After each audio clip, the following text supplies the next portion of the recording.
The Spanish Announce Table. It is episode 348 of the Spanish Announce Table. We've got a shit ton of wrestling content to talk about this week. Pro wrestling is the game that we love to talk about, and we're gonna talk about it a lot here. We are gonna talk about. We've got all-out picks coming up. We've got some strange things happening in the WWE universe that we're going to have to discuss. NWA had some stuff to talk about, which is unheard of, I think, for a while. And we, as normal, like we are the voice of the voiceless. We give you the stage first. But we need to talk about something that Tom and I have invested in, and by investing. Yeah, we got to talk about our financial update, our weekly financial update, the MJF coin. Mm-hmm. And I tell you what, Tim, I know we've had some bumpy waters recently, but we have been on a little bit of a come up in the last couple weeks. I predict, here's my hot take of the week. You ready for the hot take of the week? It has nothing to do with pro wrestling. I believe this is going to be the biggest jump we see with the coin as we go into All Out. So that's my prediction. I am happy to announce that you are correct because we had a 26% increase this week. We're still down 72%, but that's a 6% gain over last week. So we are back on the come up. We are back headed to the moon as opposed to away from it, which is always better, right? I mean, out of those two options, you want to be going to the moon, not away from the moon. And not to foreshadow too much my all-out picks, but I think post all-out we are going to have this coin going up even further. So stay tuned for what I mean by that. Mm-hmm. Hey, and as you mentioned, that is our financial update, the MJF coin update of the week. But as you mentioned, we are doing a new format with the show. We are letting the listeners and the viewers have their voice heard first, because again, we are realigning with our community. We want to hear from you. We want you guys and girls to pick out the topics. So let's start with Tweet the Table. Yes. Hashtag Tweet the Table is a fun interactive segment of this show that we kick off the show with, because we are now, since CM Punk retired, we are the voice of the voiceless. We are giving you a chance to be heard. All you have to do is use hashtag Tweet the Table when you're watching wrestling. Even if you just have one wrestling thought randomly, get on your Twitter machine. We're at Table Show if you want to follow us. That would be nice. But use hashtag Tweet the Table, and we will read it here, give you the stage, let the world hear from you. By the way, find all the links you need to everything, SpanishAnnounceTable.net. If you're hearing this on the podcast, know that there's a YouTube live show is what this is. You can check us out Thursday nights. Let's just get into it, Tom. By the way, we have a few, you're going to notice a theme with this Tweet the Table. It's primarily one person, because it's one of our oldest and longest true listeners, and he's going to show everybody how it's done so everybody can kind of get back into the flow of this, right? You know what I mean? Definitely. Everybody's got a little, he's going to teach you how to do this thing, and that is he's going to go by two different names this week, but it's at AUC Cata, and he says, I really hope we get to hear from Darby Allin on this week's episode of AEW Dynamite. Talk about his match with CM Punk. I personally don't want or feel it needs any physical altercation leading up to the match at All Out. Hashtag Tweet the Table. Well, he did. He got his wish. We did hear from Darby Allin, and I like Darby Allin's promo.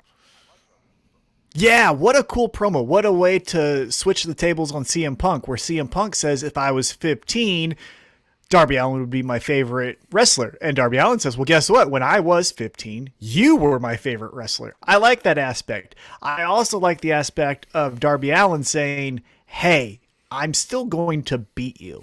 He's not fanboying to the point where it's just like, I'm going to be happy to be in the ring with you. It's, no, you were my favorite, and now I'm going to make my idols my rivals. Well, a key thing that he said here, too, is that he said, he goes, but I'm kind of insulted, like, I'm first on your list. That indicates that, like, there's more on your list. That, like, you think I'm an easy victor. Like, I should have been last on your list. And that is that little tension, like you mentioned. Now, I know what Kata here is saying. Like, he doesn't need it or prefer it, but I think it helps. Like, because, look, I have never really been interested in the stand-up of going, like, bravo, sir, especially when I know this is a scripted show, right? Like, it's really, like, I get that of the performers already. Even when there is the tension in the storyline, I'm already like, man, I really appreciate these two guys working hard together to put on a great show. Like, that's already inherent for me. So I prefer this little bit of tension. And then they even sprinkled it in with the Sting stuff and the attack from 2.0 on CM Punk, which, hot damn 2.0. How cool are they? I tell you what, we were talking off air about during this pandemic, which is still going on, but during this pandemic, the releases that got the wrestling world talking, right? The Bray Wyatts, where will Bray Wyatt go? Before that, where will Aleister Black go? Well, Everrise in NXT got released, and it was almost to really the IWC, and the consensus was, hopefully they can land on their feet. And here they are, the first people with Daniel Garcia to attack CM Punk. The first people to get physical with CM Punk was not Darby Allin, was not Sting, was not Jon Moxley. It was 2.0 and Daniel Garcia. And so credit to them for, having a real bumpy road there towards the end of NXT and obviously getting released and saying like, you know what? We're going to be the most charismatic heels in the hottest company in the world. So credit to them, man. I'm excited for that. And yeah, it was that we were kind of like, poor guys, man. Maybe they'll wind up on Impact or something. Yeah. And we'll see what they do. But I want more of them. I wouldn't mind seeing them up against like a Young Bucks, you know what I mean? Going for the titles and stuff like that. Obviously, these are both playing the same role right now, but. Mm-hmm.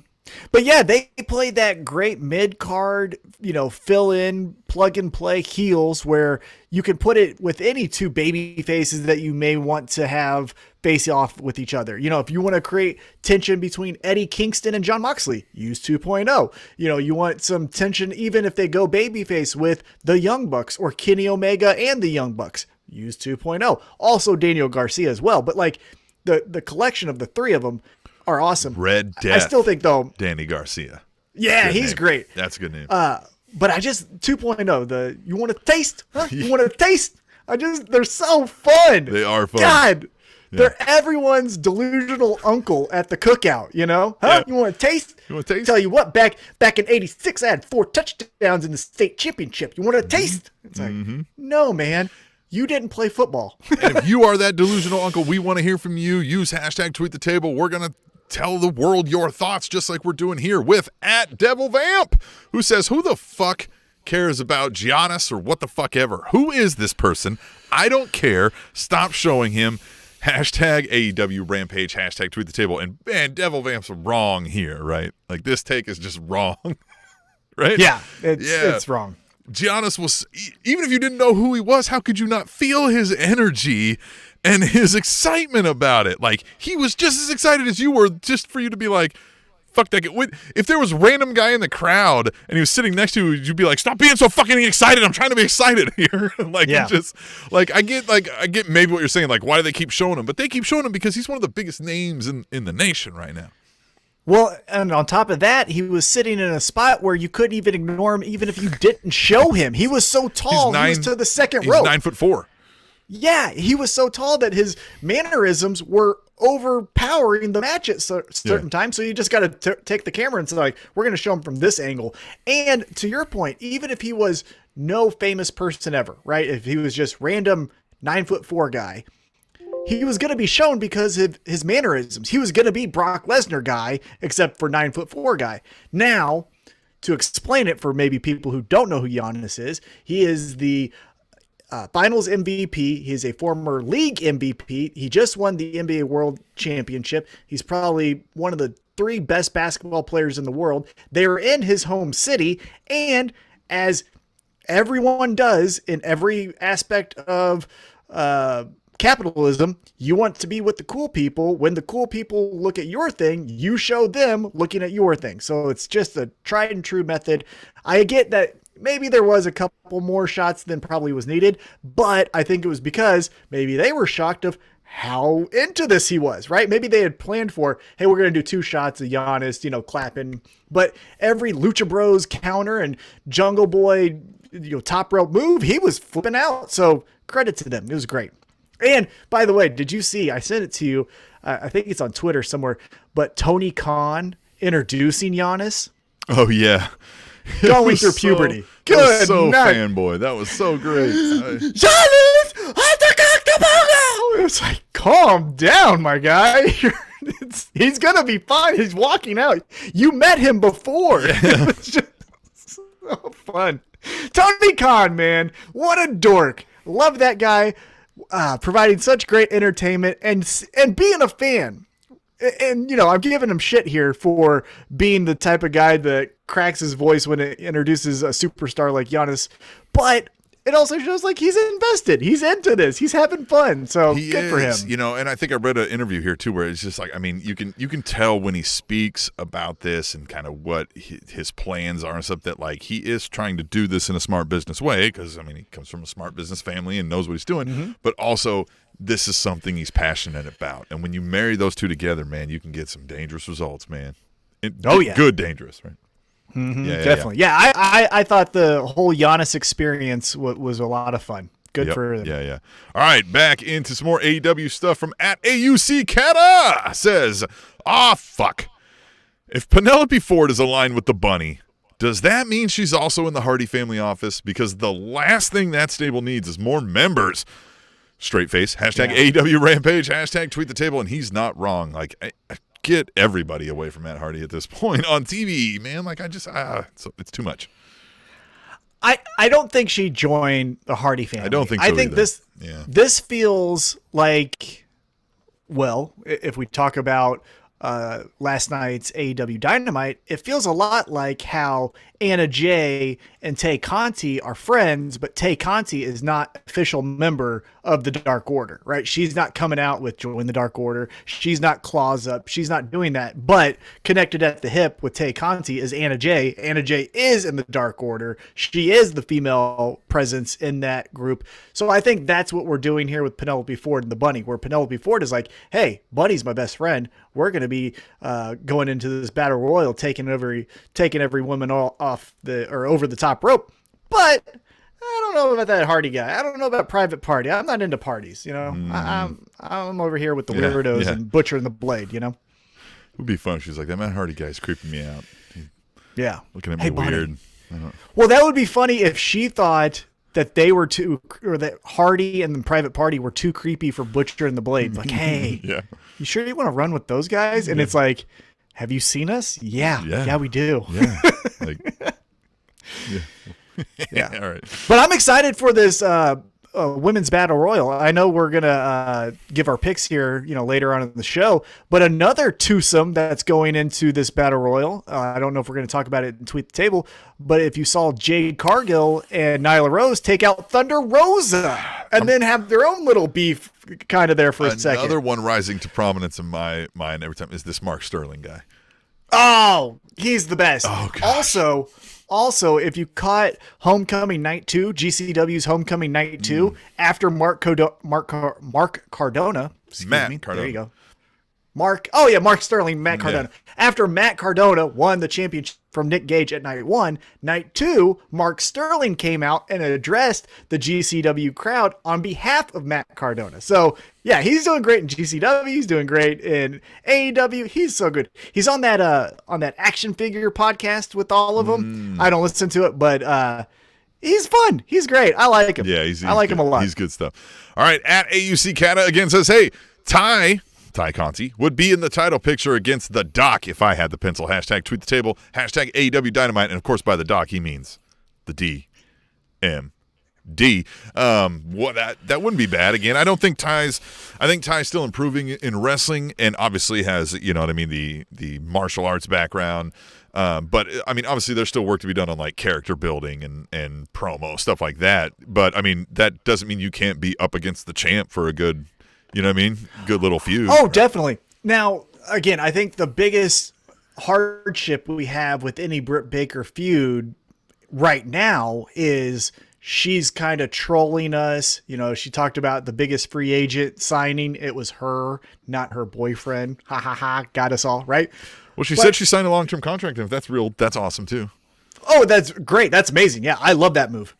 I just think we still want to cheer her, and she's doing everything she can to say, like, nah. So and she's got Rebel, and she's got, what's the new one's name again? Jamie Hayter.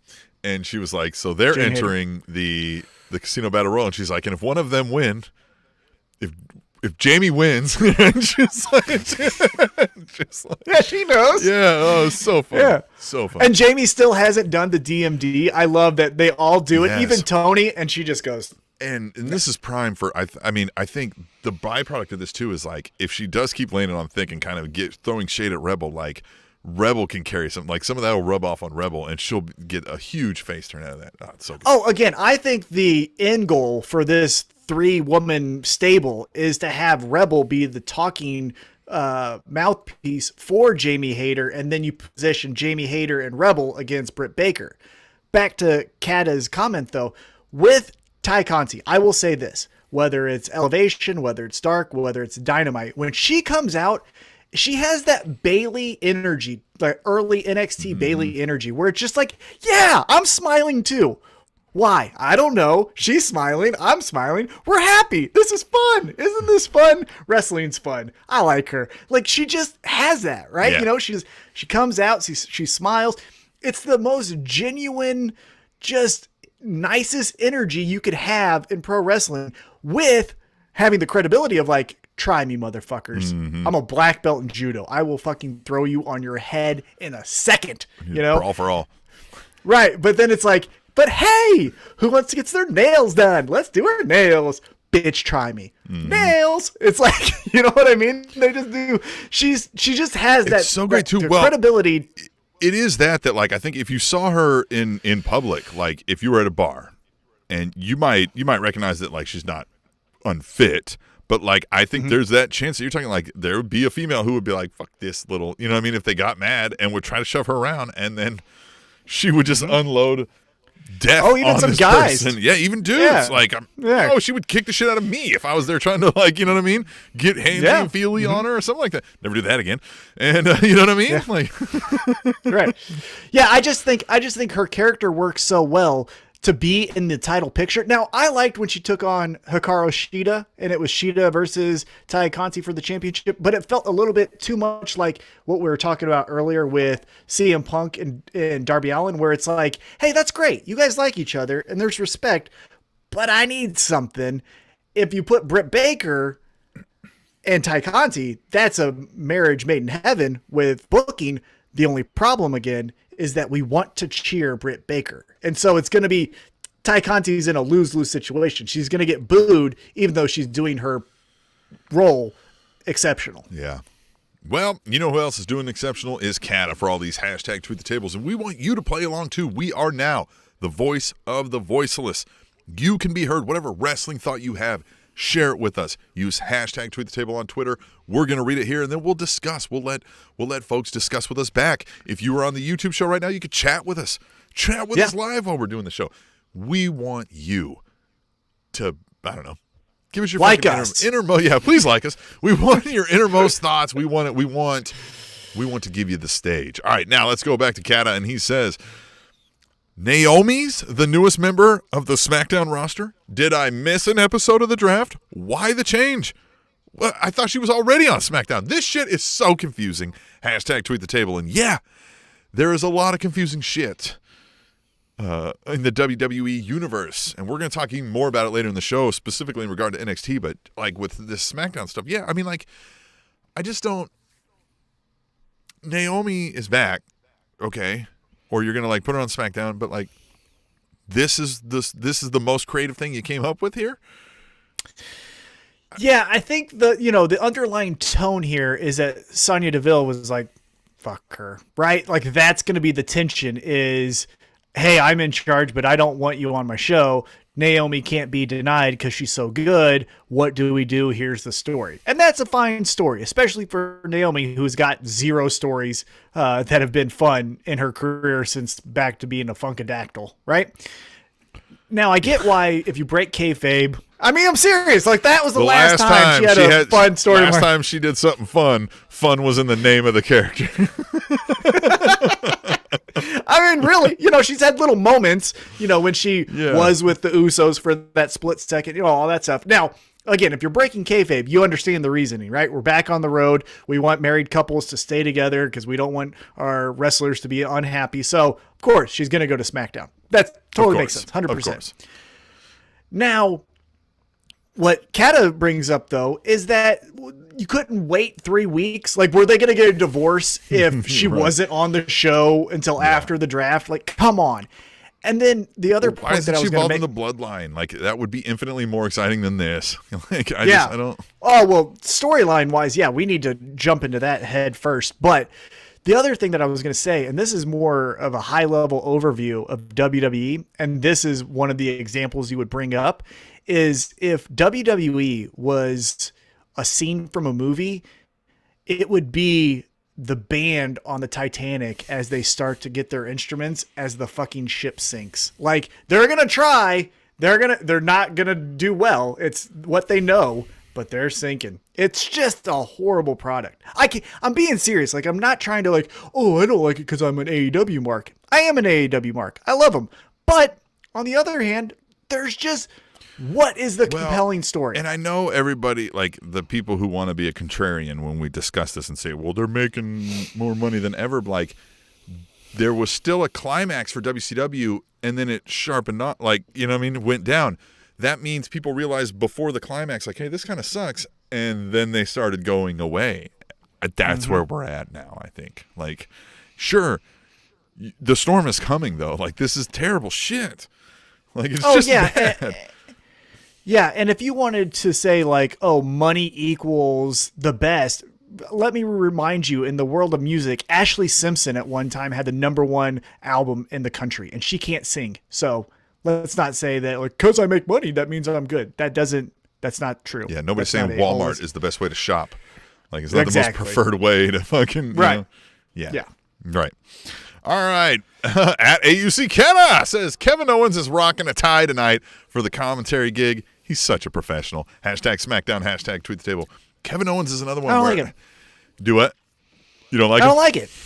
No, I like him, but I don't like the tie. Yeah. Hey, don't sell him out. You're supposed to be the fucking, you're supposed to be the guy who doesn't do that. Now, if he's doing it to mock it.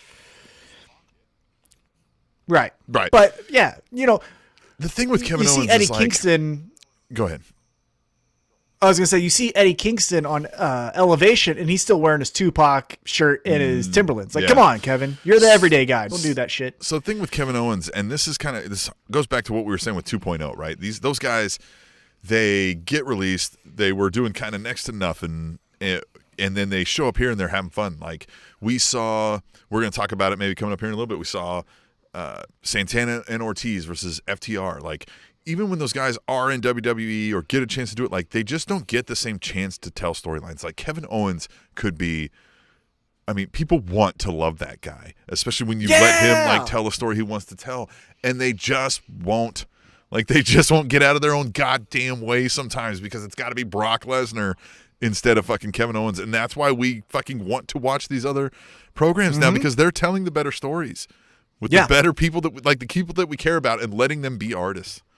Yeah, it's more, and again, maybe we're getting too much into the weeds here, but how it feels to me is AEW says, hey, what is it that you want? Here you go. And WWE is saying, you like this. And we're like, but it's gasoline. But drink it. And we're going to talk about NXT coming up soon later, but, like, it's even that, like, it's that you want this, and we know you want it so much that, like, we're going to train wrestlers to only do this because we know you want it. And we're like, no, we're going to train this other stuff out of them because you don't want that. You want this. We're like, no, we actually do want that. Yeah. And they're like, nope, can't be left-handed. Fucking go right-handed. You know what I mean? Like, It's like, fuck, guys. Yeah, anyway, not to get too down. Let's cut back. Well, let's keep it down. At AUC Cata says, WWE sure knows how to beat a fucking pay-per-view theme into the ground, although there's no help in that SummerSlam theme. And it's just that thing. It's very formulaic, right? For a while, they used to do these things where music, and everybody was like, the music is really cool. So they were like, oh, yeah? And then they went to, like, well, we'll sell up, you know what I mean? Like, you'll get to be the feature music for this. And now it's so formulaic, and it's so forced every time. It's like, thanks to the music, and it's like, God. And it sucks, right? They pick a song at random. They don't actually find something people probably really like. You know what I mean? It's just weird. It's so corporate and so out of touch anymore. Yeah, it's just, they're on autopilot. I really feel like that. It's like, hey, you want to try something new? No. Yeah. Well, why not? I just don't want to. They feel like, and again, I'm going to be making an MMA comparison here, but they feel like the UFC, where it's, you know what the most important thing is? Content. Okay, cool. But, like, do you want to make that original or different? No. Well, why not? Because it's just content.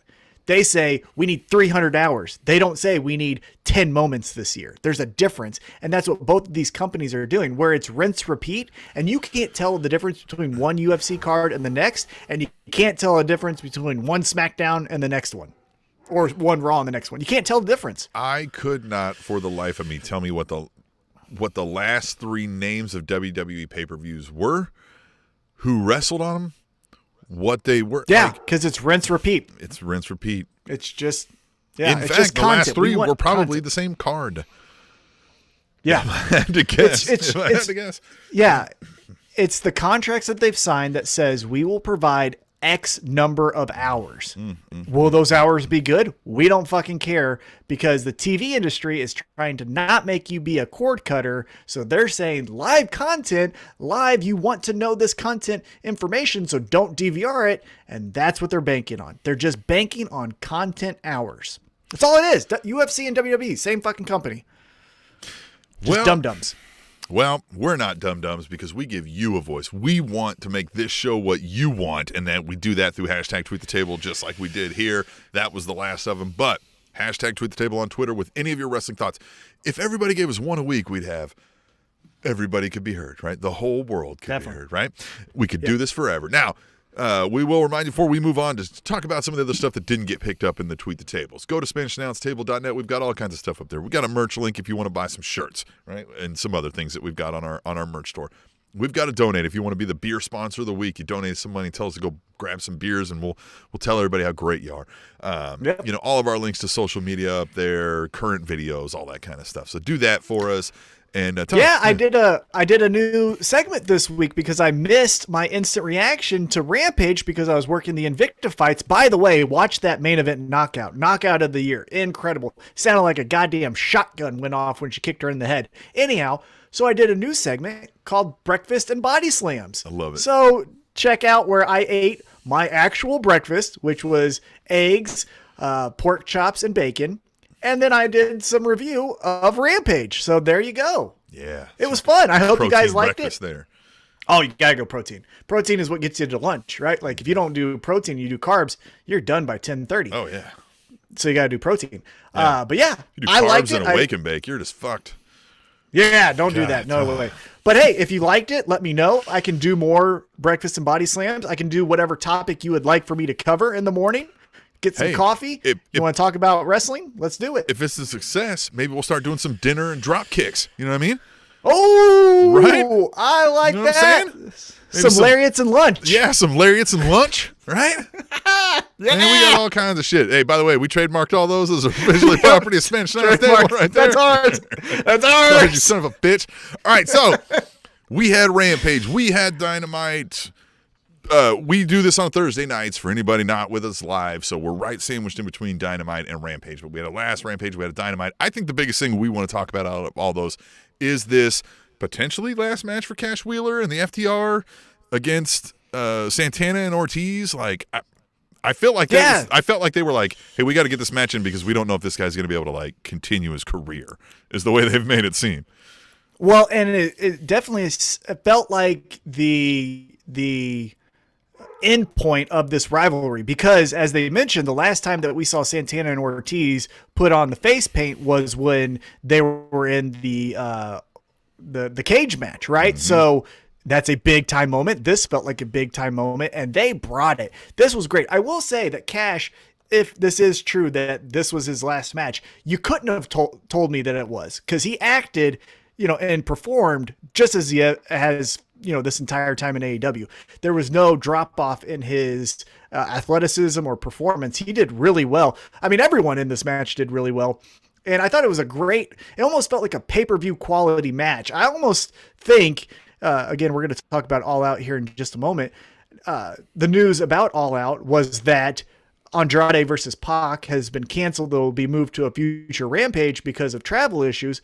I kind of feel like, Dynamite is Dynamite is Dynamite. Dynamite this episode was amazing. However, if this was going to be the last match, and with that audible of the canceled match, maybe you slot that in All Out. I would have maybe done that. If we know that this is going to be the last match for FTR, it would have been cool to go out on pay-per-view. Nonetheless, though, this was really good. Santana and Ortiz pick up the victory, which, again, If you are going out, you go out on your shield. I like that.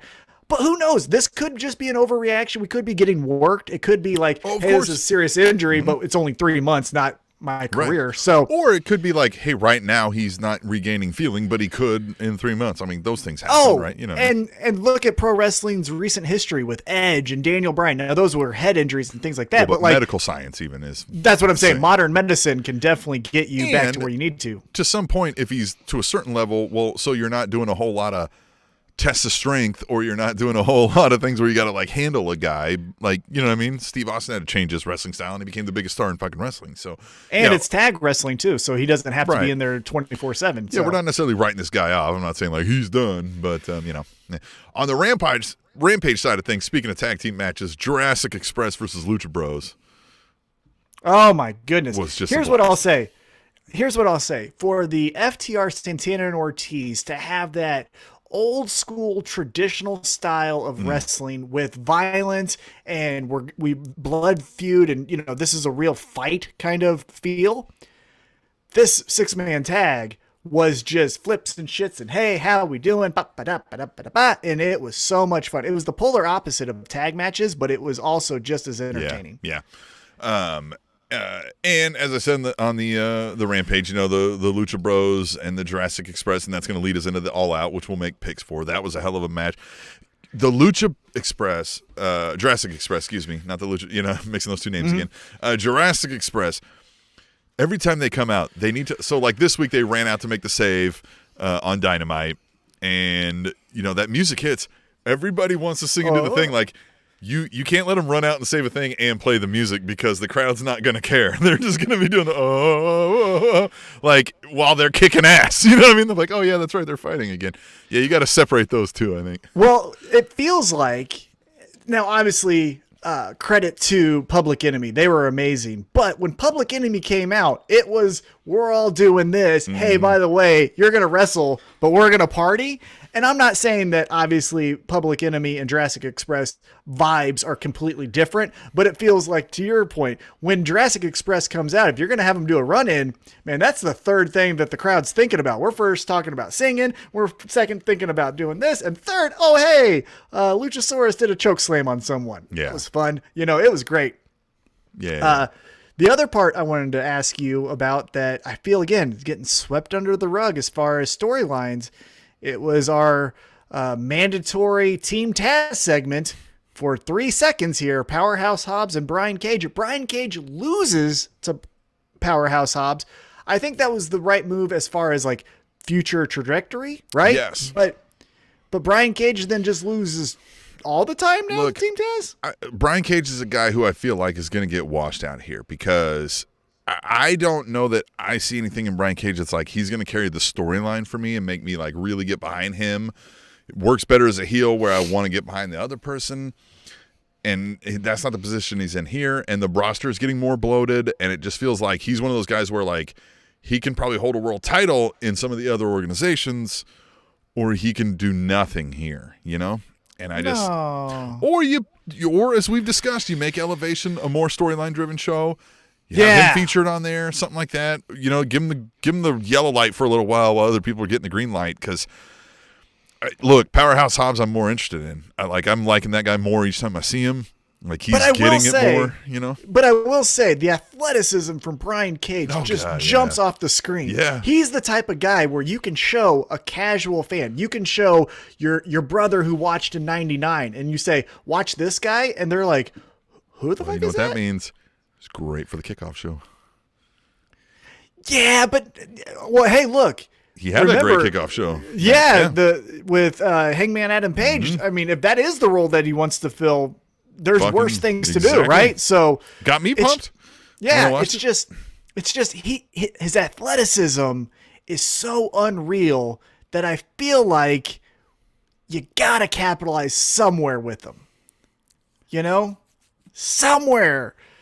An X division needs to come up or something for AEW, and he can lead that division. Or he's so out of this world, unique that like, because honestly, and I know age is going to play into a factor here, but if I say, here's your 3 options, you get Wardlow you get Jake Hager, and you get Brian Cage. Who you taking, honestly?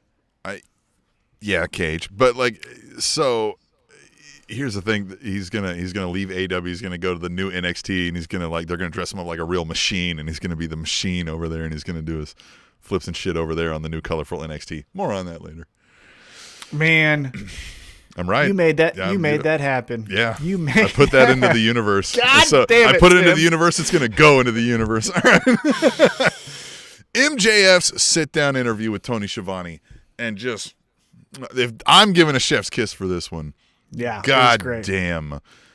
So good. And Tony Schiavone, just start off, he's like, I'm sitting here with the most disgusting person I know. He's like a real piece of shit or whatever. And he was like, this is uncomfortable for me, honestly. I loved it. God, I loved it. Oh, Tony was great all night because obviously that sit-down interview with MJF, but then when Don Callis joins, he's like, you scumbag. Why are you here? It's just MJF great. here. I mean, comparing Jericho to Muhammad Ali, which was great comparison. Perfect. Yeah. And just saying, you'll never self-elect to go, so I've got to end this for you, right? Because that's going to make, because you crave this. Oh, and credit to Chris Jericho when he comes out. His interview was a little bit more promo than interview, much like MJF's was. Mm-hmm. But his emotion, I felt like he was going to cry there towards the end when he was like, and you're not going to beat me. Which if he doesn't lose, he's hella working us real good right there with the tears and the fucking. Yeah, this is the best work he's ever done if he's going to win, which we'll get into our picks again. What do you think about this whole Malakai Black and Lee Johnson?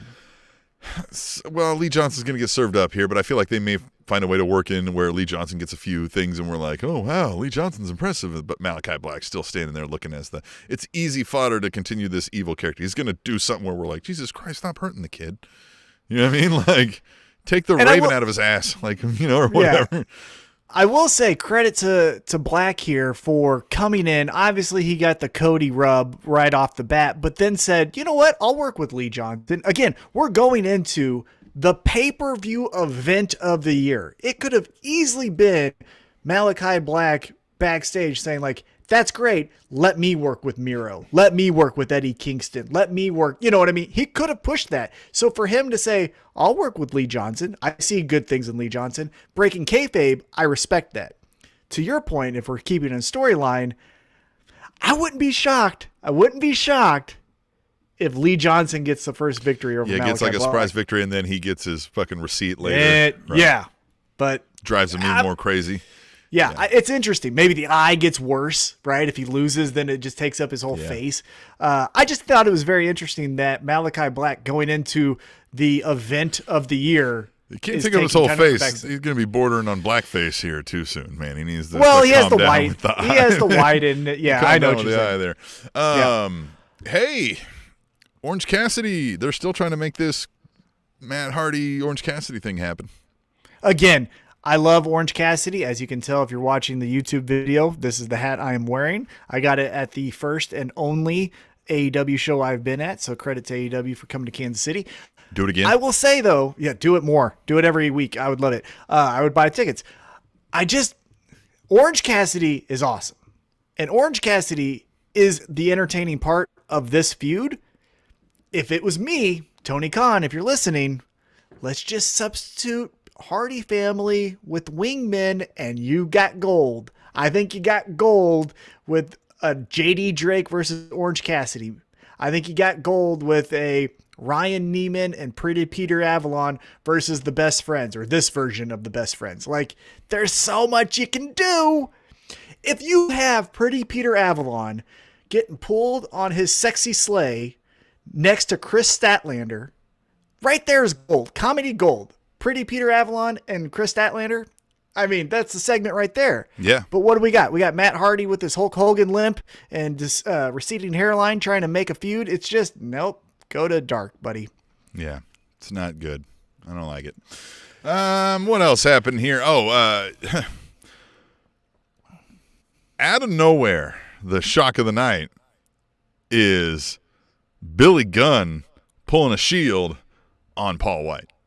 So, let's use this to then springboard into our all-out picks if you want to, because I have a theory, and then I think that'll take us into Yeah. our all-out picks. Yeah. So I agree. It was interesting that Billy Gunn would won, and the Gunn Club, right? It was his sons too. His sons didn't pull the chair away from him like, "What are you doing, Dad?" It was like, they knew the plan. They knew the score. Right. Yep. Yeah. And so the interesting part I thought of this whole segment was that Billy Gunn turns on Paul Wight, but then QT Marshall, Tim. God damn it, QT. All right. He's our favorite fan, or he's our biggest fan. We're his favorite podcast. We keep promising to get him on. He's probably been on hold for fucking 50 minutes. If he's still, I'm sorry, QT. Listen, QT, Next time. Don't listen to the crowd at Dark and the crowd at Dynamite saying QT sucks, QT sucks, QT Don't listen sucks, to your family and friends. QT sucks, QT. You know how it went. It kept going like that for a long, long time. Come on, QT. You know better than that, right? Right? You don't suck, right? Yeah. Anyway, we'll get to you next week, QT. So we'll get to you next week, QT. I will say, though, with Billy Gunn and the Gunn Club turning on Paul Wight, it felt like the factory was not in on this plan and then picked apart Paul Wight after the Gunn Club left. So now, as we go into our all-out picks, my first prediction, I guess you could say, is I don't think we're going to get this QT Marshall Paul Wight match. I think they still announced it. We could see something happen tomorrow night on Rampage where Paul Wight, because of his hip and Billy Gunn hitting that hip, he can't make it to Sunday. Or we get to the night of in a backstage segment where Paul Wight's laid out and we got a Gun Club shirt over his head and he doesn't make it to the QT match. I just think we're not doing this match at All Out. I think we're going to do it on a future Rampage. I think they realized, hey, I don't think everyone's into this, so let's pivot and go to that. But that's my first prediction. I don't think that match happens. Okay. So, all right, then, yeah, the show on Dynamite ended with the Elite lowering the cage to beat everybody up, which is a decent heel move. You know what I mean? Get you some, it was great. Yeah. I definitely liked that more baby faces came out. Dante Martin. Yeah, they tried, right? They tried. The Elite Hunter came out to say, like, hey, we can actually help these guys. And the Elite were like, no, you can't. Ha, ha, ha, ha. Gotcha. Marco Stunt, fuck you. Jurassic Express, fuck you. It was the rest of those talents there. But yeah, let's get into the picks here. All right. So I'm going to pull up AEW All Out. So what got moved to I forgot what got moved to the buy-in. I'm not sure. Let me pull it up. Got moved to the buy-in. I think it's the tag match between the Hardy family and the Best Friends. So All Out 2021 card. I've got a card up here if we need to run off it on CBS. All right, you got it? Yeah, I got one. You got it from who? CBS. The website doesn't seem. It says show preview coming soon. All right. Good time. Yeah. We discussed AEW could use a little production help. Let's go off of this here. 21-woman casino battle royal for a future title shot. I like this too. Like they're not doing both, right? We're not having a women's and like it's this year. It's the ladies. I like it. I love it. Jade I think Cargill it's wins awesome. this, right? Maybe not. They could do the Andre the Giant throw her out and she doesn't look terrible, right? Yeah, that's a. Who's all in it? Let me see if I can find a list of who's.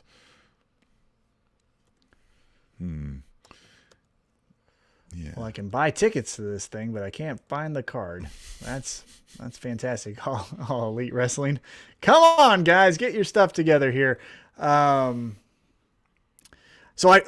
we know it's Anna Jay, we know it's Tay Conti, we know it's Bunny, we know it's Penelope Ford, we know it's Nyla Rose, we know it's Jade Cargill, we know it's Thunder Rosa, we know it's Jamie Hayter, we know it's Rebel. So there's 9. Yeah, I was trying to see. Here we go. What else we got here? 6 participants added. This is from 23 hours ago. Let's see here. All right. The Women's Casino Battle Royal. Others announced for the Battle Royal include Jade Cargill, Kira Hogan, Hikaru Shida. Oh, Kira Hogan. Yeah, Hikaru Shida, Emi Sakura, right? Emi Sakura, Thunder Rosa, Tay Conti, Julia Hart, Big Swole, The Bunny, Red Velvet, Penelope Ford, Nyla Rose, and Diamante. Abaddon, Kylan King, Layla Hirsch, Rebel, Jamie Hayter, Anna Jay. All right, let's have some fun here. So you have that full list. Let's go with, because battle royals are so hard, right? Yep. Let's go with who we think and then a dark horse. Let's do 2 picks here because that's fun. So I'm going to go. My pick is Jade Cargill. Mm-hmm. But my dark horse, I think they might do a revamp and say, hey, she got a haircut. She's a former champ. She's coming back for that championship. Hikaru Shida. I think Thunder Rosa wins. Ooh. And I think the dark horse is Jade Cargill. Okay. Yeah, I think they're going to do the Andre the Giant thing with Jade Cargill because I don't think they're ready. Like, let's put her in a title feud. But I could see this Thunder Rosa thing like you're talking about, right, where we get the showdown. Right. Yeah, I cannot wait. Mm-hmm. I just think maybe before we get there, we're going to have Shida say like, oh, you bitches forgot about me? I think that may happen. That's why I got her as my dark horse. All right, well, we don't know if we're getting this or not, but Paul Wight would defeat QT Marshall if the match happens. Yeah, definitely. Yeah, QT's not winning. You know what? I'm not wagering any points. I'm not wagering any points here. I think I just booked it. I think I figured it out. Oh, our good buddy QT Marshall. Let's hear it. How's he win? Yep. Well, no. Oh. No. Oh. I think I figured it out, Tim. This is what I'm booking, and this is what I think is going to happen. Now, stay with me, okay? I think Rampage. Is that what you say to your wife too? Stay with me, all right, please. Hey, yeah, please don't leave me. I'm so lonely. All I'm doing is talking to my friend. What is a 401k? I've never ran that far before. How do I start the dishwasher again? Yeah. So this is what I think. I think that on Rampage, we're gonna get Paul Wight health update, but we're still gonna get maybe the other kids from the Gunn Club beat up Paul Wight, and he's limping, right? Mm-hmm. So at All Out, we get a health update again. Paul Wight's going to be fine. Hot psych. All 3 of them attack him. He doesn't make it out. QT then makes his way to the ring. Ha, ha, ha. Oh, so sorry about your luck, Paul Wight. Da, da, da, da, da. Lights out. Lights on. We get Daniel Bryan. Bum, ba, da, da, da, da, da, da, da, and he beats the shit out of QT. Because who can take an ass whooping better than QT? Nobody. Right? So Daniel Bryan. That's right. And I did hear that if we're breaking kayfabe and pulling back the curtain, that they were discussing they need to move up the Daniel Bryan debut because they're worried about COVID shutting things down. Yep. Again. I think that's what it is. Or, and again, I think it's Daniel Bryan. I think smart money's on Daniel Bryan. But they did allude to it on Dynamite. It could be Adam Cole, baby. Yeah, word is he's free. Like, could show up at any moment. That's what I'm saying. So again, smart money, Daniel Bryan, dark money or small bet on Adam Cole. But that is my whole prediction. I don't even think this match happens. QT takes a victory lap just to get his ass kicked. Book it. Another easy one to pick here. Jon Moxley defeats Satoshi Kojima. Right? Oh, yeah. Look, I've been researching Kojima because honestly, I'd heard of the name, but I didn't know too much about him. It was one of those like, okay, I know of him. I've probably seen a match or two, but I didn't know much. This motherfucker is good. Yeah. He is good. This might be Dark Horse match of the night. Because Jon Moxley, if again, let's break kayfabe here for a second.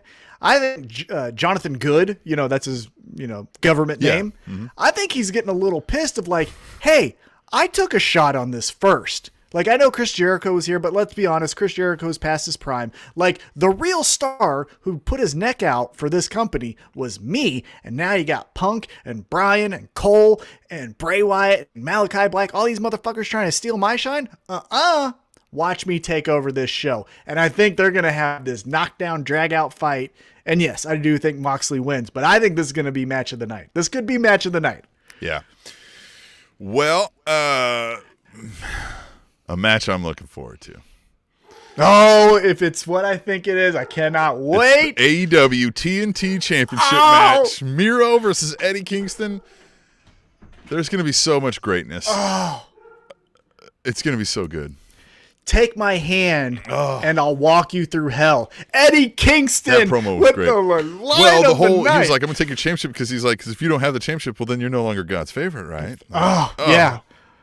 And then Miro just coming back and just, I am the Redeemer. Well, yeah, I love how he's like, you're talking about like get the fuck out of here. Yeah. Oh, God. Oh. What he said the Redeemer only lays down, or he only stays down for his wife in a hotel bed after a fucking victory.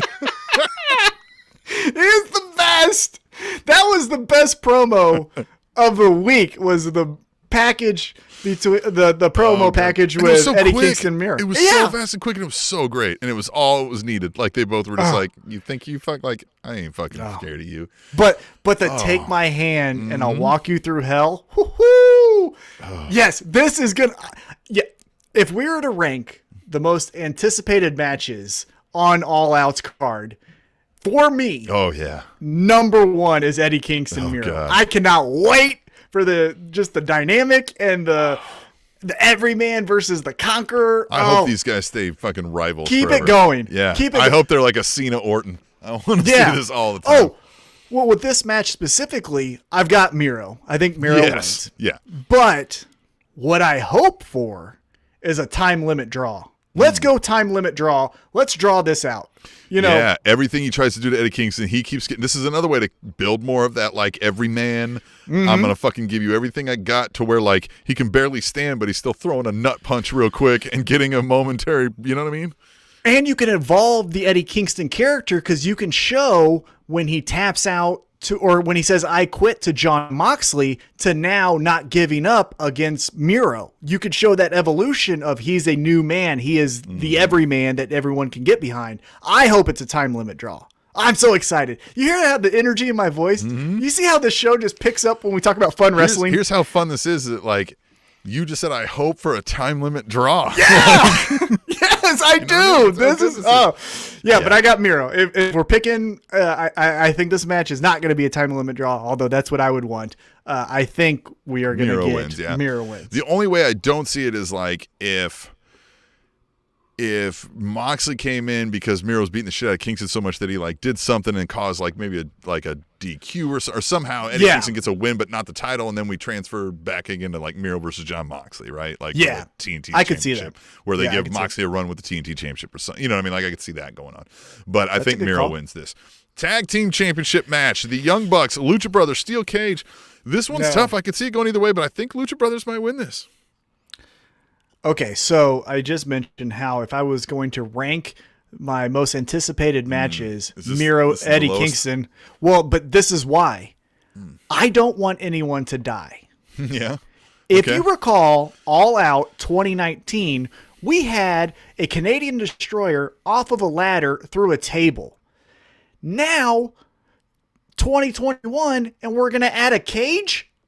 I am fearful that, again, a lot of attention is going to CM Punk. A lot of attention is going to this championship match with Kenny Omega and Christian Cage.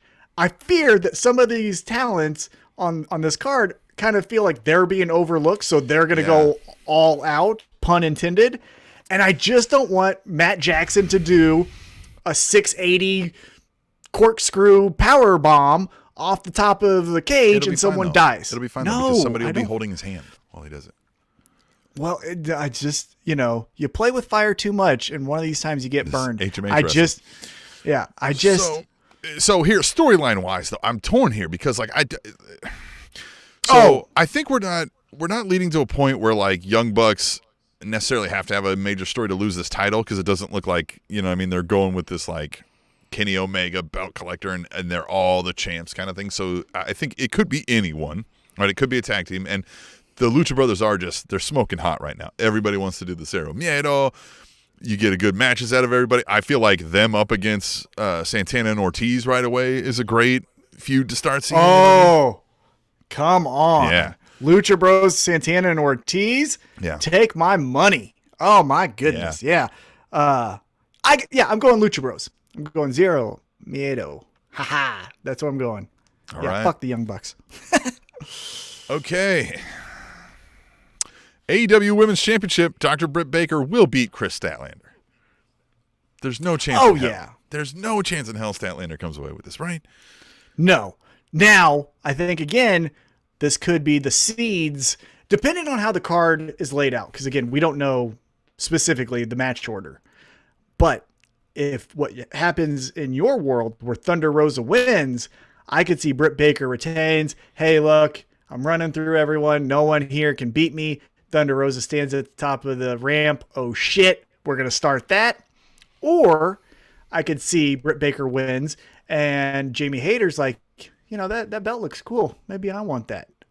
And then, because I think maybe Britt Baker gets involved and somehow eliminates Jamie Hayter. Like, oh shit, I actually don't want to fight her, and gets her out of the Battle Royal. I don't know if that's really going to happen, but I think I think Chris Statlander, as much as I love the alien and the boop, all that's fun. See ya. We're going Britt Baker, Thunder Rosa, or Jamie Hayter. Chris Jericho's going to retire.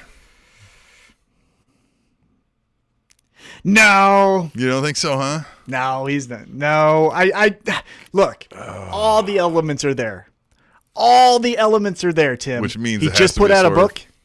Yeah, he put out a book of his whole entire career, which is fantastic. I've been reading it. It's not really a book. It's a lot of lists and then lists within lists and stuff like that. It's fun. Definitely pick it up if you're a Jericho fan. But he has a book about his career.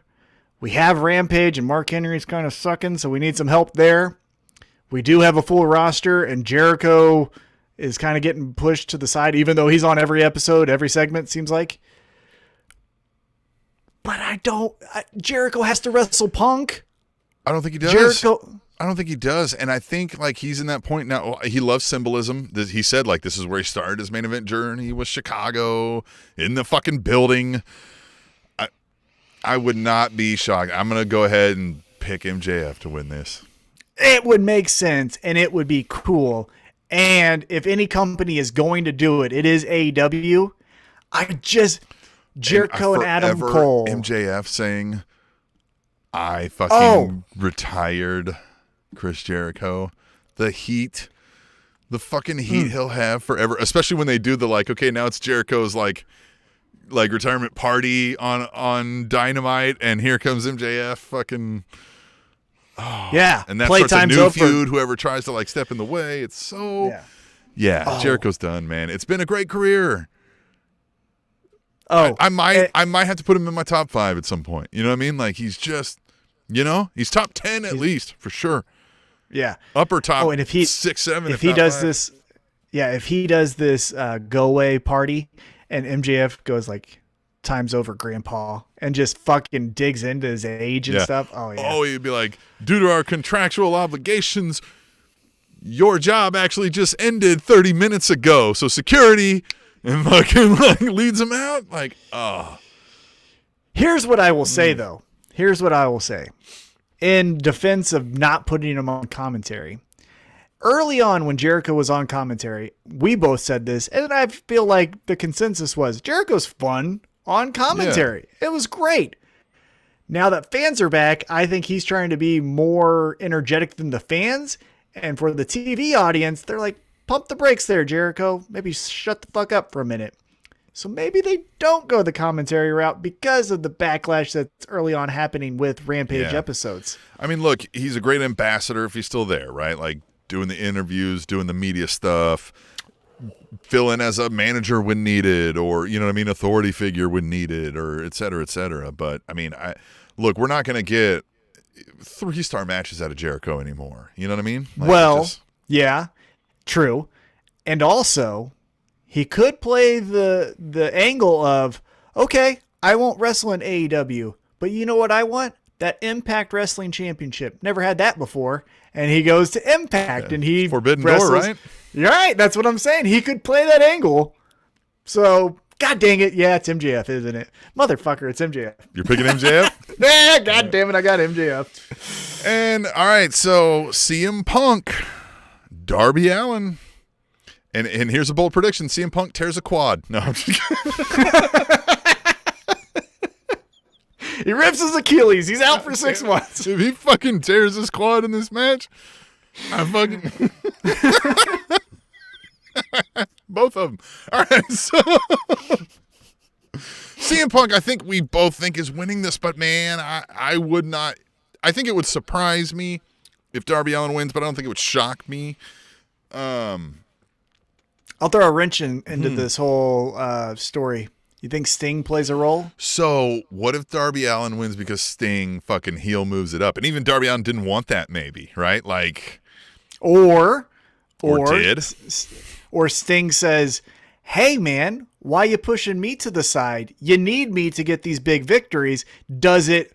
And Darby's like, I didn't want that. And he's like, no, yeah, you did. Yeah. And then that causes the feud. Well, you may not have wanted it, but let me tell you, you needed it. Yeah, exactly. And then now we get that. Or... Look, you can't even paint your whole face right. You only do half of it, you nerd. Yeah, idiot. I just wonder because Sting did the promo of, hey, I'm not going to be ringside, which feels like pro wrestling. Yeah, but I'm going to do something. Yeah, I'm going to do something. Yeah. So that's the angle of maybe we do that. And then John Cena turns heel? Yeah! I think Punk is going to win. I think, yeah. I feel like we picked everything the same except for the Casino Battle Royal. No, yeah, we did. Yeah, but hey, I mean, I think we all feel like these are where the storylines are heading. I think if you polled most average fans, this is where these things are going. You all right? Oh, of course, okay. Yeah. Just getting blown up here with the fans. They're wanting to talk to us. I want to make sure you weren't like join the YouTube. Make sure somebody wasn't dying or something over there. All right, AEW World Championship here. This is the main event, technically. Kenny Omega versus Christian Cage, and Omega wins this. I don't think they're giving Cage both of his, the Impact title and the AEW title, and I just don't think Cage ever really gets a run with the AEW title. So Kenny Omega wins this by hook. Oh, yeah. Crook, right? But yeah, and again, if we think that the Young Bucks are going to lose the tag team championships, it can't just be well, maybe that's the angle that they go. Is the Elite lost everything. But I think Kenny Omega will be like, hey, losers, I had to pull my weight, and I did. Where are you guys? Maybe some dissension there. Oh, and the Don Callis, the Young Bucks already have this, like, you fucking sleazeball, thing. And if that starts happening because he's like, well, you guys clearly couldn't get it done like Kenny Omega. And then they're just like, bitch.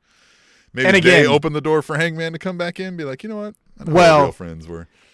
Yeah, again, the best storyline of the year is on pause because of a real baby. Fucking kids. Never, goddamn ruin kids. Everything. Ruin everything. Yeah, the best story is still Hangman's taking that title from Kenny Omega. So Christian Cage, love you. Good spot for you. Hey, you got the Impact thing. Go do some fun stuff over there. But Hangman. Okay, so here you go. True or false? We see Hangman Page at All Out. But I don't think we've got, like, the Dark Order isn't on the card. I'm going to say false. Okay. I just don't think he fits in the storyline anywhere. You know what I mean? I mean, he could just be like, I'm back. Oh, sure. We could figure it out. Yeah. So here we go. Daniel Bryan, Adam Cole. Let's throw in a Bray Wyatt, who I think it might be too early. Let's throw in a Braun Strowman or Ric Flair. I'm going to give you 5 names. Any and or all of these showing up at All Out? Well, Ric Flair just did a video with Orange Cassidy on Instagram. So I think he's there. Yeah. Right? Yeah. So he's there. I think... Well, he especially would have been there if the match would have went off. And maybe he already had the travel plans. He's like, no, I'll go party. Where's the bar? Right. I think smart money is Daniel Bryan. Yep. I think Daniel Bryan for sure. I think that's almost a lock, yeah. Yeah. Adam Cole? I think that would be... No, I think Daniel Bryan's too special to then have another person. So we'll just leave it at Daniel Bryan. Yeah. Daniel Bryan. And then what we could do, because again, reading, the tea leaves, they call it? Reading the tea leaves of plans, because in New York, they're saying, AEW that is, you got to have your vaccination card to get in, which is great. Credit to them. That's then where we could see Adam Cole, right? Because they still need something to happen there. So we get Daniel Bryan in because we already signed him. But now let's work on some contracts and some dates with Adam Cole. That buys us time until the middle of September. Adam Cole, baby! And what crowd other than Chicago God. is going to do that? New York. Yeah. You know what I mean? Mm-hmm. They're going to eat that up. So, yeah. It's going to be great. Man, All Out. I'm excited. I'm just eager. I'm ready for it to get here. I have not been this excited about a wrestling company and a card and even the industry as a whole. I think maybe ever outside of the Monday Night Wars. Like, it's so lively right now and so energetic and so like you're missing out if you're not watching. This feels, in our show's history, I haven't been this excited for an event that I can think of. Maybe if you go back and you're like, the well-rounded event, like the whole totality of it, yeah. But I can't think of one other than WrestleMania 30. Yeah. WrestleMania 30 was the Daniel Bryan yes movement. But I'm going to say this too. That was strictly because of that storyline. The rest of WrestleMania 30, I wasn't like, I mean, yes, there was things we probably look forward to, but I don't remember them now. You know what I mean? Like, I don't remember that being the draw. It was like, they're finally going to fucking do this for Daniel Bryan, and they're finally going to fucking, you know what I mean? And that's what I mean. Like, throughout, we've been giddy about a story or two, or a return or two, but like, the way this whole movement feels right now with everything. I mean, the industry's so strong right now, but especially with AEW. Well, and to that point, listen to us here. Our favorite match is the TNT Championship. Yeah. That's had 2 weeks of build. You know what I mean? Like, that's what we're looking forward to. Now, before we get out of our picks, I do want you to do one more pick for me. So I think the match of the night is going to be the Jon Moxley match. What do you think? If you had to make a bold prediction, what's going to be the match of the night? Because, again, that Young Bucks Lucha Bros could easily be the match of the night. People will tell you that is, but we don't like that style, so I'm not going to pick that. I'm just scared that something bad's going to happen. Yeah. Who are you going with? Match of the night.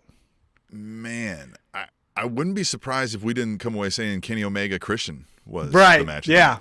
Yeah, because Kenny Omega can be like, oh, allow me to reintroduce myself. My name is Christian too. All we've heard is Christian is the fucking match genius savant, right? So, and yeah, whenever I felt like we've always been like, oh, Christian's in this match, we're like, okay, that motherfucker puts on a show. So, oh yeah, his first match with Kazarian, we're like, oh good, he's gonna make his debut. Yeah. And we're like, motherfucker, that was good. And the whole run with Randy Orton when he did the whole one last match thing was like, I was like, God damn, I didn't know Christian could fucking, you know what I mean? Like. Yeah. All right. I like it. God bless America. I am so giddy about this night. I can't wait. Sunday night, get here. Well, let's talk about something we're not so giddy about. News is broken that there is an NXT rebranding coming. We've seen the logo. We've seen a new theme. Possibly bullshit. Here. Word is a whole lot more cuts are coming, and that this will be ran and operated by McMahon and Pritchard. I don't know what that means for Triple H. Obviously, he had other duties in the company, but holy shit. You couldn't have made a worse decision if you ask me. Well, so I don't know what that. And then again, so where my mind goes NXT to back, right? It feels that way. But this is where my mind goes is, okay, we're going to do Towers of Power is our, rinse, repeat, wrestler of the week, right? That's what we're doing. Just 6'6", 240, get in there, get in some work, right? So then you think of Tommaso Ciampa goes to AEW, son of a bitch. That's a huge move. Now I think they're going to keep a hold of. Like, are they going to because you know what I mean? Like, no, they'll keep a hold of them. Hit Row is. Yeah, but what happens in this rebrand? Do they just go into, hey, hippity hop, I got one step and I got a flap. Oh my God, Pritchard and McMahon are notorious for not letting you come up with your own fucking lines and shit. So like, they're not going to understand this rap thing. Triple H didn't understand it, but he understood enough to be like, okay, well, you go do it. And I'll get out of the way. Right? Yeah, exactly. Yeah. He knows to get the fuck out of the way. WWE, we talked about this. It looks like they're prepping for a sell. They clearly now have, like with Nick Khan and stuff and all this stuff, like it's showing like they understand what we've said. The industry is as strong as it might have ever been. They need to be aware. They need to position themselves to make sure they stay on top. if you're telling me Pritchard and McMahon are your guys to steer the ship, you've picked the two wrongest fucking people you could have picked. This is no longer the world of pro wrestling that they fucking created and ran. Like, they are like the epitome of what it means to be out of touch. Yeah, 100%. And they also are the epitome of, well, I know it will work because I made it work before. It's the arrogance of, do you forget about the Attitude Era? I came up with Kane. I'm Bruce Pritchard. I came up with the name Kane. Pritchard even says that was great. On his podcast a lot of times when like Conrad will be like, well, what was the decision behind that? I'll be like, what do you mean? You just ran out there and did this. Yeah. He's like, no, you know what I mean. Like, that was dumb, or you know what you were alluding to. And he'll be like, no, like it's the hubris of that. It's like, no, like, what could you possibly mean? Like, you know what the fuck we mean. Like, like, that was a dumb decision and you fucked that guy over by doing it. Like, he asked him all the time, was it a rib? And he's like, no, it wasn't a rib. Like, what that's meant to symbolize is like, no, I don't necessarily think you were joking, but we mean, like, you came up with such a shitty idea that, like, we hoped you were fucking joking. Right? Like, that's what that's supposed to signify. Anyway. Yeah, I don't know, man. Well, look, the coloring, okay, whatever. Totally fine. People do that all the time. That was... Yeah, you know? the black and gold thing to now rainbow, whatever it's called, it looks fine. Oh, and I'll admit to you that NXT was feeling stale. Could have used a rebranding and a kick in the ass, but like, fuck, like if you're telling me we're gonna get rid of everybody on and just change the whole structure and format of it, like, fine, even there. But I don't trust that who you told me is bringing it and what they typically bring is gonna be worth a shit. So now I'm gonna completely check out of the WWE universe altogether. It seems like. Right. Because to your point, if you said all of these moves, right? Hey, before the pandemic, we're the hottest show in the country. We get the pandemic, the fans go away, we get stale, we need a kick in the ass. We're going to do this new refresh NXT. Great. If you said it's going to be ran by person X who also wrote WrestleMania 30, right? Like some unknown. Even still Triple H and somebody else or something. You know what I mean? Like just. Well, just well, but then you're like, well, what could be different, right? Sure. But like, if you said it's this hot new writer that we believe in the future of his storytelling, I would be like, okay, I'm going to give it a shot. But when you say it's Vince McMahon and I say, you mean the guy writing Raw? Yeah. Or if you told me it was like, hey, Corey Graves has been coming up with amazing storyline suggestions, and like we're taking him off of commentary, and he's gonna fucking be that's the what I'm saying. We're like, if it's a new person with new decisions, okay, great. Like I'm gonna give that a shot. But when you tell me, hey, it's the guy that's doing the other two shows, and I don't like those two shows, well, then I'm not gonna like the third one. Yeah, man. Interesting. Well, that's NXT. Another thing that happened this week, there was a big thing, and two major things happened at it, was this NWA, I think it was 73 was the pay-per-view that they called it, NWA 73. In St. Louis. In St. Louis. And they had a Ric Flair return, who he gave an impassioned speech and even complimented Vince McMahon and Triple H, which is a way most people don't go. But I think the biggest story coming out of this is friend of the show of the Spanish Announce Table here. I've been on the show twice, if I'm not mistaken. He has. Trevor Murdoch is the new NWA World Heavyweight Champion, ending the, 1,000-plus day reign of Nick Aldis? No, he had 3 years because I believe it was 3 years ago yesterday that he lost the championship to Cody at All In and then regained it maybe a week or two later, something like that, and then has had it ever since. Now, Trevor Murdoch, to his credit, that throwback NWA champ, right? If you were to just put a black and white photo of him with the championship belt and show a lineage and say like, this was Dory Funk Jr., then Terry Funk, then Trevor Murdoch, then Harley Race, like you wouldn't know. Like you'd be like, oh yeah, that all makes sense. They all look the same, you know? Like he's a throwback to that era. I will also say credit to him for the trunks and his presentation doing the throwback Harley Race gear. Thought that was a cool touch. And we're talking about it now, right? So credit to them to say, hey, Nick Aldis, we went with him and he got us to a good point, right? As the champion, he elevated that title to heights that hadn't been seen since Shane Douglas threw it down in the ECW arena, right? Now it's time for something new though. Yeah. Trevor Murdoch, that's a name we know. He wasn't the biggest name on the card in WWE, but he was a former tag team champion. I think, again, he fits the NWA style pretty well. And so let's see. I'm positive and patient. Throwback term for longtime listeners. I'm positive and patient about Trevor Murdoch. I'm also being a little bit of homer because he is friend of the show. Congratulations to him.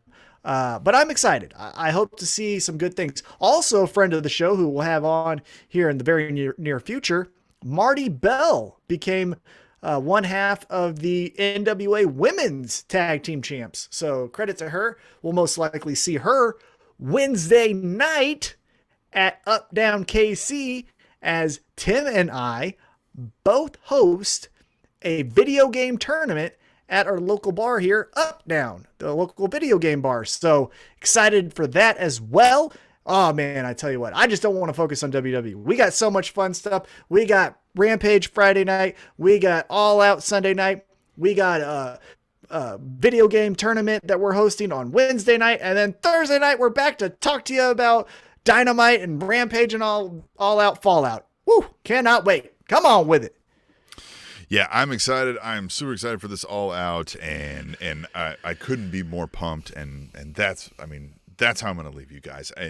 And we want to hear from you as we go through this whole weekend of wrestling. Use hashtag #TweetTheTable so you can be part of this show, because we're the voice of the voiceless, and we want to make your voice heard. We want to put you on this stage, let everyone know what you have to say. But until next time, use hashtag #TweetTheTable.